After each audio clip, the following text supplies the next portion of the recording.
Oi, gente, sejam bem-vindos a mais um episódio do Fala Fono. E o assunto que iremos trazer hoje é sobre malformações congênitas da orelha externa. Vamos lá? Gente, vou começar primeiro falando sobre o princípio, né? A anatomia. A anatomia da orelha externa é formada pelo pavilhão auricular, o meato acústico externo e a membrana timpânica. O pavilhão auricular nada mais é que um pequeno apêndice situado lateralmente na nossa cabeça, que nós chamamos de orelha.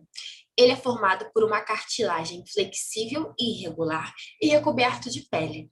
Sua principal função é captar e canalizar o som e enviá-lo para a orelha externa. Já o meato acústico externo é um canal cuja uma parte é formada de cartilagem e a outra está dentro do nosso osso temporal. Ele se estende do pavilhão auricular até a membrana timpânica e sua porção cartilaginosa é revestida por pelos e glândulas. Glândulas essas que são responsáveis por produzirem uma substância amarelada e gordurosa, chamada de cera ou cerume. Já a membrana timpânica é localizada na extremidade medial do meato acústico externo. E sua função é vibrar em resposta às ondas sonoras, enviando essas ondas para a orelha média. Agora, gente, vou falar um pouco para vocês sobre a embriologia da orelha externa. A orelha externa, ela vai se desenvolver de 6 protuberâncias que se formam nas bases superiores dos arcos branquiais. E é dessas protuberâncias que vão formar os segmentos da orelha. É importante a gente entender a embriologia, pois a orelha média e externa se desenvolve em locais parecidos, diferentes da orelha interna. Esse fato explica por que a orelha média e seus ossículos sempre se envolvem na presença de uma microtia, mas justifica-se pela embriologia o raro envolvimento da orelha interna e a ocorrência de um quadro de surdez. Agora, Gabi, explica um pouco para a gente sobre uma das patologias. Vou falar sobre a microtia. A microtia é uma malformação congênita otológica que apresenta desde o nascimento da criança, que tem a ver com uma alteração da parte externa do ouvido devido ao desenvolvimento incompleto, ou seja, é uma alteração caracterizada por um pavilhão auricular pequeno que faz que a orelha afetada pareça menor e tenha forma alterada. Normalmente, essa alteração ocorre de forma isolada, portanto, pode ser acompanhada de outras deformidades faciais. A microtia é subdividida em anotia, microtia do tipo lobular, microtia do tipo conchal e microtia do tipo conchal maior, ocorrendo 50% dos casos do tipo lobular, 20% dos casos do tipo conchal, 18% dos casos do tipo conchal maior e 11% dos casos em anotia. Essa condição pode ser uni ou bilateral. A unilateral é mais comum, tendo o lado direito mais afetado.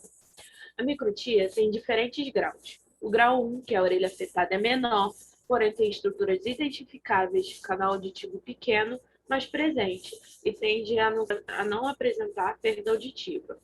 O grau 2, que é a orelha parcialmente desenvolvida e o canal auditivo estreito, o que pode causar perda auditiva. O grau 3, que apresenta a ausência do pavilhão auricular e do tímpano, onde o traço identificado do ouvido externo é um pedaço do lóbulo. Neste caso, o grau auditivo está totalmente ausente, que é conhecido como atresia oral. E o grau 4 apresenta a ausência do total do ouvido externo, é um tipo de atresia pouco comum, chamado de anotia. O tratamento visa melhorar a audição do paciente e a estética do ouvido externo. Na infância, o primeiro fator a ser abordado é a audição, assegurando que a boa audição presente na infância para a criança ter um bom desenvolvimento da fala normal do seu dia a dia. Mesmo que a recomendação seja realizar a reconstrução auricular antes da criança iniciar a vida escolar e social, para que não cause desconforto na criança. No caso da ausência completa da audição, recomenda-se o uso dos aparelhos auditivos nos primeiros meses de vida. Sendo assim, a avaliação e a construção cirúrgica é recomendada para crianças mais velhas para ter uma melhor formação psicológica e física. Agora, Milena, fala um pouco sobre as patologias. Olá, as patologias que eu vou abordar são orelhas constritas e orelhas protusas.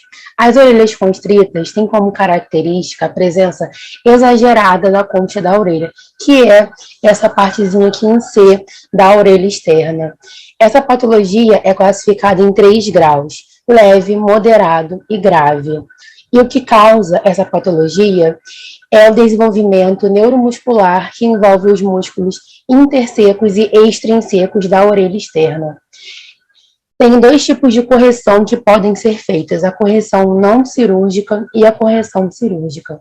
Na correção cirúrgica é feito um reposicionamento da cartilagem junto com um enxerto que pode ser ou auricular ou costal.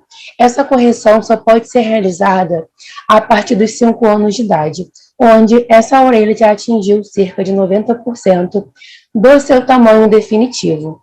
Já a correção não cirúrgica é realizada através de remodelação por molde e geralmente é realizada nas primeiras semanas de vida, pois o recém-nascido apresenta um alto índice de hormônio feminino, hormônio esse que aumenta na concentração de ácido hialurônico e de matriz extracelular da cartilagem auricular, tornando assim a orelha mais maleável e de fácil remodelação. Agora eu vou falar um pouco sobre orelhas protusas. Orelhas essas conhecidas popularmente como orelhas de abano. Tem 3 características de fácil percepção. Elas são o ângulo da concha, o ângulo da escafa. A escafa é a parte da orelha externa que fica entre a hélix, que é a ponta da orelha, e a anti-hélix, que é o começo da concha, essa partezinha aqui. Toda essa parte lateral aqui da orelha externa é a escafa. E por último, de característica, é o distanciamento da orelha em relação ao crânio. Essa deformidade apresenta incidência de 1% em recém-nascido, mas essa porcentagem aumenta conforme a idade. Com 1 ano, aumenta para 8%.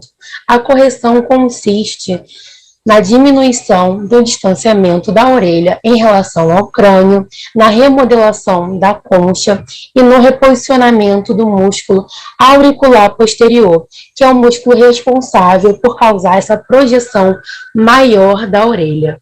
E agora a Laura vai explicar mais um pouco para a gente sobre outras patologias. Então, hoje eu vou falar sobre mais 4 patologias relacionadas à orelha externa. A primeira delas é a orelha distal, que ela consiste na presença de uma anomalia na conformação do anti-hélix sem apresentar sua forma habitual. Ela apresenta um ramo extra mais horizontalizado devido à anomalia de função ou à ausência do músculo auricular intrínseco oblíquo. O tratamento consiste numa correção não cirúrgica, quando feita em idade precoce, e numa correção cirúrgica, que é feita a partir da ressecção conservadora, da alteração e do reposicionamento da forma do anti-hélix. A próxima são as orelhas pequenas. Elas apresentam um formato normal, porém um tamanho menor para a idade analisada. Ao nascimento, é feita uma medida longitudinal que diz que normalmente deve ter em torno de 3 centímetros. Porém, raramente as crianças com síndrome de Down apresentam dimensão superior a 3 centímetros. Então, portanto, né, as orelhas pequenas são sinais constituintes para uma síndrome de Down. A macrotia ou orelhas grandes são definidas quando o seu tamanho é superior a 97% das curvas de tamanhos padronizados. O diagnóstico é bem simples, realizado apenas medindo a orelha do paciente. A síndrome mais importante relacionada a essa patologia é a síndrome do cromossomo X fraco. E o tratamento consiste num tratamento cirúrgico, onde ocorre redução da protusão. Por último, a criptotia, que é uma alteração bem rara, onde uma orelha externa apresenta uma separação incompleta do segmento superior da hélix e do crânio. A criptotia é usualmente uma alteração isolada, porém pode estar associada à trissomia do 18. Curiosamente, essa alteração de orelha externa é muito mais comum no Japão. O tratamento, quando o diagnóstico precoce, pode se optar pelo tratamento não cirúrgico, e a partir dos 5 anos é feita a partir de enxertos de reforço e retalhos com tonos locais. Agora a Eduarda vai falar mais um pouco pra gente. Oi, hoje eu vou falar um pouco para vocês sobre as orelhas mal posicionadas, as fissuras congênitas da orelha externa e as apêndices pré-auriculares. Bom, começando com o primeiro assunto. As orelhas mal posicionadas, elas apresentam uma posição abaixo de onde normalmente estão posicionadas na cabeça. Essa implementação baixa da orelha externa, o pavilhão está posicionado abaixo da linha horizontal dos olhos. Além disso, ela apresenta uma acelerada rotação posterior. Essa normalidade está associada a várias síndromes genéticas e os atrasos do desenvolvimento. A correção dessa alteração consiste no reposicionamento desses músculos extrínsecos, fazendo a protusão desse deslocamento para frente, ou seja, só cirurgia. Agora eu vou falar um pouco sobre as fissuras congênitas. Bom, a fissura congênita ela pode acontecer de um lado da orelha, unilateral, ou dos dois lados, bilateral, por causa de uma atrofia que é o início desse desenvolvimento da concha e da escafa. E são raras e acontecem por distribuição familiar. Elas são chamadas de orelha de ponto de interrogação, por causa da característica do seu formato. Agora eu vou falar sobre o terceiro assunto, que são os apêndices pré-auriculares. Bom, eles são nódulos, né? E podem ser benignos e ocorrem unilateralmente. E em alguns casos acontece bilateralmente. Fica de frente ao tragus, acima da raiz da hélice, caminhando para a concha, perto do meato acústico externo. A sua estrutura é cartilaginosa. É considerado comum. O tamanho pode variar de 1 a 2 milímetros e pode ser pediculados, fixos, únicos e múltiplos. Esse resultado se dá por fechamento incompleto da invaginação no processo embriológico. Agora eu vou falar um pouco sobre a alteração desses apêndices podem causar nos bebês. Bom, ele pode acontecer 1,5 a 3 dos recém-nascidos. E pode acontecer uma alteração na audição neurosensorial em 13% dessas crianças. Essa correlação, essa presença desses apêndices pode causar também a surdez, né, neurosensorial, e é recomendada uma avaliação auditiva na rotina dessas crianças portadoras desses apêndices. A cirurgia é simples e pode ser realizada em qualquer idade.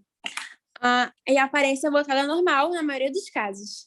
Agora, a Isa vai falar um pouco sobre os mitos. Bom, gente, agora vamos desvendar alguns mitos sobre a microtia. É verdade que a orelha mal formada vai crescer com o tempo? Gente, isso é um mito. A orelha mal formada não vai crescer com o tempo, pois os nossos ossículos do ouvido, martelo, bigorna e estribo, atingem sua forma final por volta do 4º mês e sua posição normal ao final do 7º ou 8º mês. Então, meu filho vai ser surdo? Realmente, a surdez é presente na maioria dos casos, mas isso não quer dizer que seu filho vai ser surdo. Na maioria dos casos, ela pode ser tratada através de exames específicos, como o PAET, para um diagnóstico da surdez e, sucessivamente, com um tratamento com próteses auditivas ancoradas ao osso. Agora, uma assistência para você que é fonoaudiólogo, de que modo devemos fazer e o que aguardar quando uma criança nasce com microtia. Ao nascimento, devemos discutir a situação com os pais, obter um PAET, encorajar a amplificação quando a surdez é bilateral, avaliar a presença e outras desordens, encaminhar a criança a um especialista em reconstrução auricular. Na infância, é importante acompanhar com atenção a possibilidade da otite média na orelha normal e avaliar a falha ou aprendizado da linguagem. Aos 8 anos, devemos analisar o monitoramento da acuidade auditiva e o desenvolvimento da fala e da aprendizagem. Chegou ao fim do Fala Fono. Espero que tenham gostado e obrigado por nos assistir. Beijo.